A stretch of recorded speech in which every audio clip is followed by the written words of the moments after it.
চারটে অপদার্থ আছে, এরা মার চাইতে মাসিকে বেশি ভালোবাসে, এরা বাবার চাইতে কাকাকে বেশি ভালোবাসতে চায়। আমি তাদের বলি, যতই নাড়ো কলকাঠি, ভাঙড়ে কিছুই হবে না, এইটুকু মনে রাখবেন। এটা আমি পরিষ্কার ভাবে আজকের এখানে জানিয়ে দিলাম। আমাকে দায়িত্ব দিয়েছে মমতা বন্দ্যোপাধ্যায়, অভিষেক বন্দ্যোপাধ্যায়।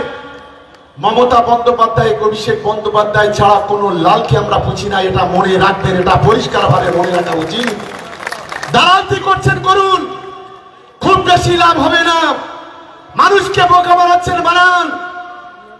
21-এ বেইমানি করলেন, 24-এ গিয়ে ভিতর থেকে ছুরি মারলেন, আশা মেটেনি, আবার ভোট আসছে, আবার বাজার গরম করতে নেমে পড়েছেন।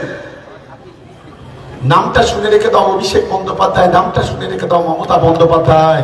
এটা মনে রেখো, চাল চৌধুরীর দিন শেষ, দালালি করার দিন শেষ হয়ে গেছে।